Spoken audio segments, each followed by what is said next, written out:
Religion is everywhere. It's in our high schools. One nation, under God, indivisible, with liberty and It's on our justice money. for all. And it's even there when you sneeze. Bless you.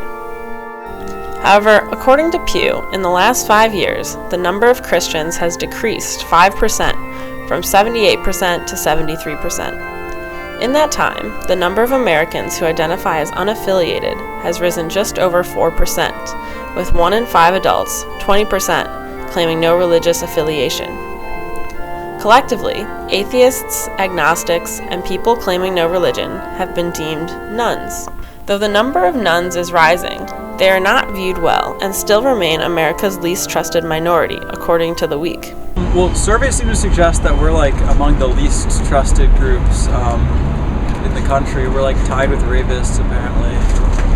A study conducted by psychologists at the University of British Columbia and the University of Oregon found anti-atheist prejudice stems from moral distrust, not dislike of non-believers, USA Today stated in an article titled, "Study, Atheists Distrusted as Much as Rapists." I think, in certain areas, I think it's not like that. But I mean, in small towns in the Bible Belt, I think there's really bad connotations with the term atheist. When the word atheist is used, I think our society tends to view it as negative.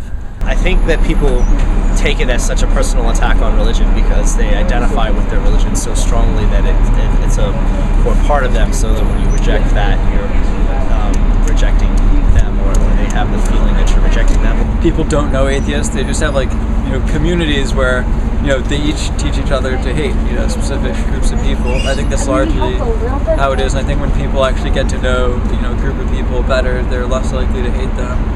Historically, I think it's a pretty negative connotation. I mean, I even remember growing up and my grandma would talk about atheists as if they were some horrible cult. I mean, there are a lot of people that just assume that atheists are nihilists and don't have a moral code and will pretty much do whatever they want just to make them happy. Everybody feels like they get shafted in the media. Everybody. Atheists generally aren't prominent in a lot of TV shows and movies and that kind of stuff. Generally, if they're in the media, it's because they did something wrong.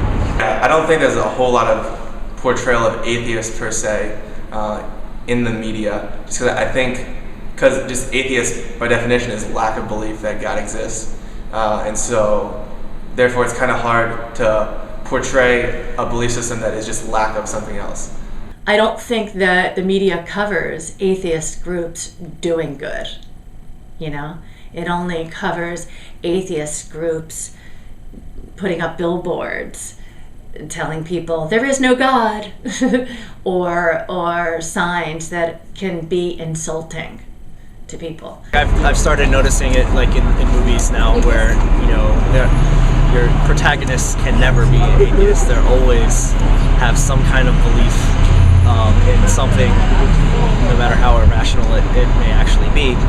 I think we have it well in a lot of ways, because I think the people in Hollywood are there are a lot of atheists there. The media is really not a thing. It's a conglomeration of hundreds of thousands of things. Every writer, every director, every newscaster, every talk show host comes from a completely different background. The new atheist movement aims to confront religion in a more vocal manner.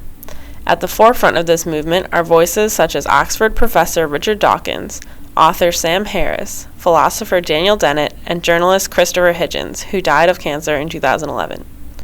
I think that the atheist movement needs a makeover.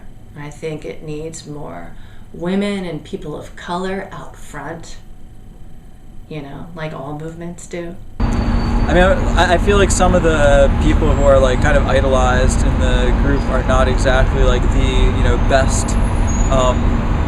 intellectuals on the subjects on which they speak. Richard Dawkins, for example, may have been a great evolutionary biologist, but he talks on philosophy and he's not a philosopher. People will probably criticize me for saying this. I think atheists are evangelical. I think we're all trying to get a message across. We're all trying to start a movement. We're all trying to persuade people about other things.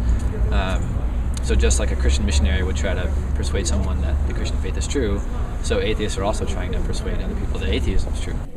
I think part of the problem is that the face of atheism has been angry white men. When I look at guys like Dawkins and Hitchens and Sam Harris, I don't see it as an attack, and they don't see it that way either. They're coming from the perspective of, here's what we think is best for the world, and here's what we think is what will, going into the 21st century, this is what's going to lead to human flourishing. I think there's a big need, especially in this country, to really push for more First Amendment freedoms and call people out. It's the fastest growing religious group, particularly among young adults. So I mean, if people had a greater understanding of exactly what atheists stand for and exactly who we are, then I think it would go a long way. I don't think that the new atheist movement, as a grandchild of the Enlightenment, I don't think it has the resources to actually solve problems in the real world. I don't think it actually has the capacity to change the world. They've attacked a lot of things that are important in mainstream America. You know, there's a war on Christmas, right? You know, they've gone after a lot of things that many people love and embrace. You know, I'd like to say that it's good for people to stick up for what they believe and to be out there and to try to defend it and be comfortable and confident in it. Hopefully it's respectful. The thing that I like about the new atheist movement is that it forces Christians to actually look into what they, in any sort of worldview, to actually look into what they believe. And so it's not, I'm just going to believe this because I've been told to believe it, but I'm actually going to look into it and figure out for myself if this is true or not. If I don't think about something, I don't have the same engagement and ownership of it. So causing someone to think about why you're doing something is important. But yet, that may not be the end-all at the end of the day as well. I'm Micah Goldblum, and I'm an atheist. I'm Scott Paris, and I'm an atheist. I'm Brent Belsinger, and I'm an atheist. My name is Julie Drizzen, and I am a proud atheist.